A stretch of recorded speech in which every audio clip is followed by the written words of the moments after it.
You don't need to worry about that. Only I will be asking some sort of definitions or some questions that are related with the temperature and heat. Today we will just start and see the basic topics here. So the unit starts with what temperature is, but before that there is a area where the states of matter are being discussed. So when discussing temperature, it is important for you to know the states of matter. Already we all know that there are three states of matter. We have solid, liquid, and gas. But there is a theory called particle theory of matters that explains how these three states of matter actually are made up of. We say that three states of matter are made up of different particles. Actually, we draw different particles on the whiteboard as I remember, and you draw them on your notebooks also. You can check from there. In the solid, we said the particles are tightly packed together, so they are all packed together in the solids. So the structure is compactable. It's a compact structure, and they are not able to move in the solid. The particles they can't move when they are in the solid. And in the liquid, the particles have little space. So the space is not too much. They have very little space. Still, they are able to collide with one another very easily. And in the last, we have gases. Gases, as we all know, they can move freely. The particles, they are able to move freely. They can take the shape of any container. They can rise in the air. They have many different type of properties. So solid, liquid, and gas, they are made up of different particles. We said solid is the particles of the solid, they are tightly packed together. In the liquids, the particles have little space, while in gases, the particles can move freely. So this is what the particle theory of matters normally says.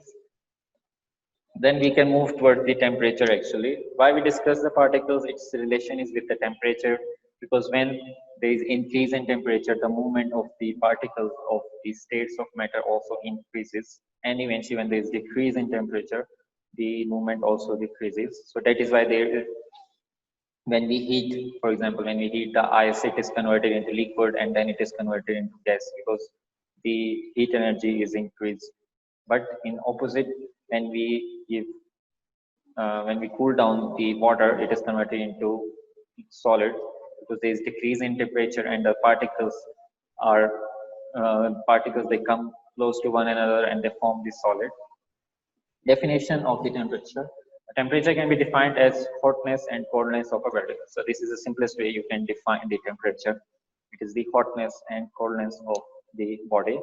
And the average kinetic energy of the particles of the body. This is the second definition. It's a much more accurate one actually.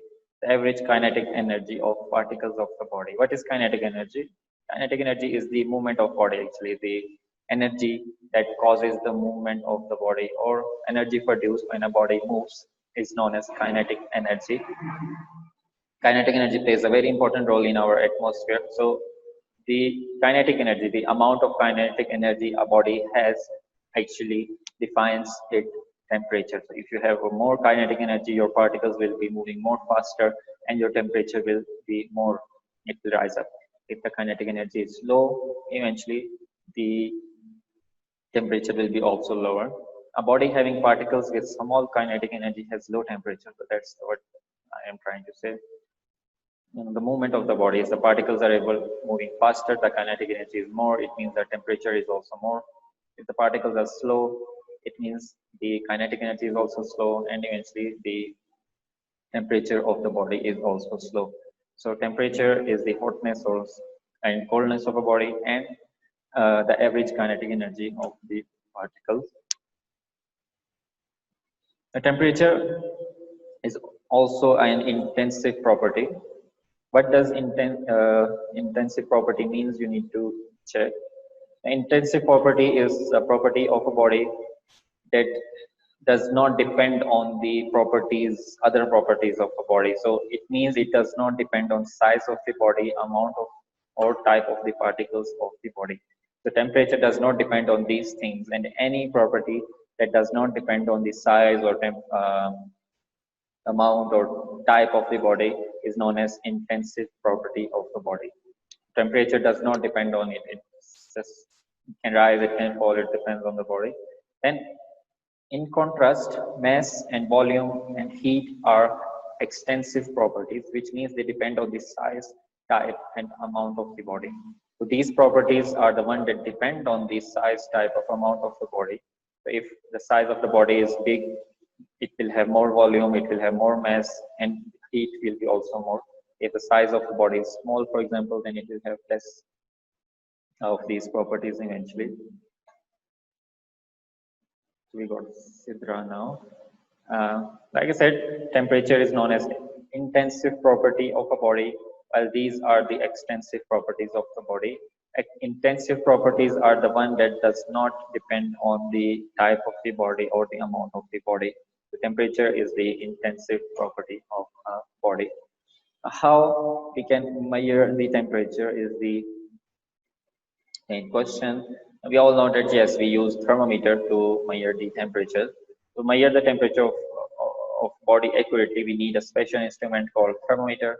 The first thermometer was invented in 1592 by Galileo. So this is like we all know that yeah, we measure temperature using the thermometers. You would have seen thermometers in your life, especially when you go to doctors. In our lab, we also have thermometers. I remember I brought the thermometer to the classroom also during our last lessons together. As a whole, there are two types of thermometer. One is the mercury thermometer, while other is the alcohol thermometer.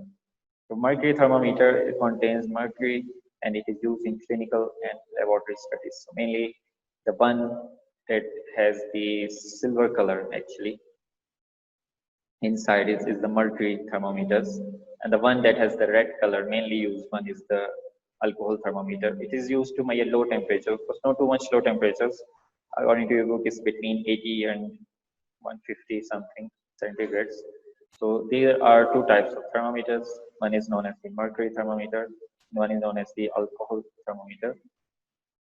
They both have their own separate uses. You can see the details in your book about them.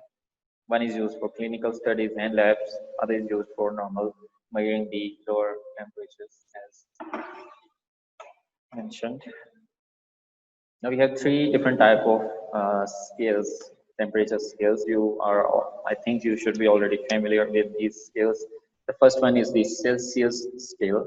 Now Celsius scale, or we also call it the centigrade scale, it has assigned the value 0 to the freezing point of the water. So the 0 here is the freezing point of water. So at 0 degrees centigrade or 0 degrees Celsius, the water will be freezing. It will be ice, and it measures 100 as the boiling point of water. 100 degrees Celsius or 100 degrees centigrade is the boiling point of water.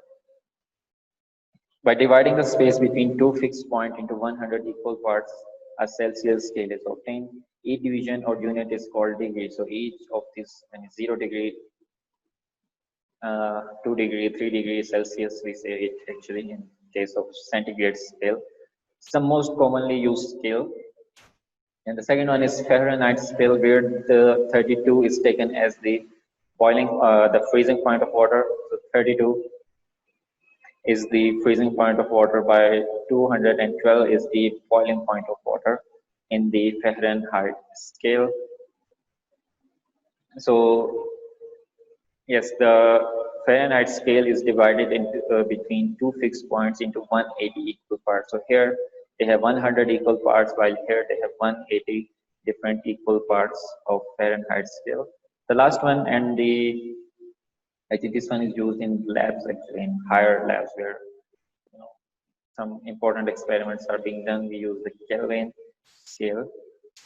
Now it has also 100 different points. It starts from 273 as the freezing point of water, while 373 as the melting point of water. So it has similar with, like I said, it's similar with the Kelvin scale. It's similar with the centigrade scale. So they both have 100 difference between each other. Now there is a temperature that we call as absolute temperature. This is a temperature which we say according to lab is 0 Kelvin or minus 273 degrees. It is the lowest possible temperature on Earth, or a lowest possible temperature at which a particle can move. After minus 273 degree or after 0 Kelvin, a body cannot move. So the whole life will stop, and this is also known as the absolute zero, which is denoted by the Kelvin. Now the SI unit of Kelvin is K, and it does not have a symbol. So this is the only, it does not have a degree, sorry. So Kelvin is not denoted by degree, while Fahrenheit and centigrade are denoted by a degree. In your examination, like I said, I will not be asking you the conversion question which are in your book, but I may ask you where does the centigrade scale starts and where does it end, or what is the boiling point of water according to Fahrenheit scale, or what is the freezing point of water according to the Kelvin scale. So these kind of questions will be asked. So we need to look on the uh, types of these temperatures. Vidya, is it okay? Yeah. Good. These are the, I'm moving faster because these are the important things that you need to know about the temperature. You already know how to read a thermometer, so I will be not explaining it that much. Yeah. Yeah. Good. This is the part related with the temperature actually. Next lesson we will discuss about heat, and then we will move on to revise other lessons. So it was a short lesson from my side. I don't want to take much of your time. You can revise, you should revise these topics by yourself. I will complete this presentation. I will put some more information about this unit, and I will put it in the Google Classroom also. From there you can see, you can study from this presentation also along with the book. Of course, like I said, the particle physics matter is important here. The solid, liquid, gas. I mean, we all know that we have three types of solid, liquid, and gas, but we need to see what they are made up of. They are made up of different particles. These particles, there is a movement. There is a type of movement of these particles. In solid, the movement is, there is no movement. Actually, the particles are tightly tied together. In liquid, the particles are able to move, but not too much. While in gases, they are free and they are freely moving. Then we define temperature as that the hotness and coldness of a body, or the average kinetic energy of the particles. Kinetic energy, we said, is the energy produced to move a body, or when a body moves, kinetic energy is produced. So these are also two important things. Definition of the temperature. Then we said temperature is an intensive property. I may not ask the extensive property, but at least you should know the intensive property. What does intensive property means? It means it does not depend on the size of the body, amount or type of the particles of the body. So anything that is independent, actually, these are the independent properties of the substance of a matter. These things, they do not depend on these relative factors that I mentioned here, is known as extensive intensive property, and temperature is also intensive property. How we can measure temperature? We can measure temperature using thermometer. Thermometer was discovered by Galileo, invented by Galileo, sorry, in 1592. I may ask it as a multiple choice question. Then we have two types of thermometer. We have mercury thermometer and we have alcohol thermometer. These two thermometers have their own uses. Mercury thermometer contains mercury and is used for clinical and laboratory purposes. Alcohol thermometer is used to measure temperatures. And in the last, we have the scales. Mohammed, like I said, these are very important skills. I may ask you them as MCQs or as short questions. It depends. I will not ask you the conversion questions. We don't need to worry. But you need to know what is the boiling point of water in Fahrenheit, what is the melting point of water in Kelvin, or what is the speciality about the centigrade scale or the Celsius scale, about degrees, about stuff, about their symbols, SI units, and these things you should be able to know for these things. For the heat, we will discuss in our coming lessons. So that's it from my side. If you have anything to say, you can say, then we can close the lesson.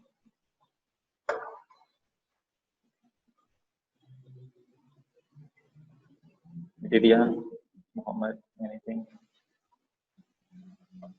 No questions, sir. Okay, Mohammed. No, mister. Okay, thank you. Have a nice day. Study for your finals. Bye bye.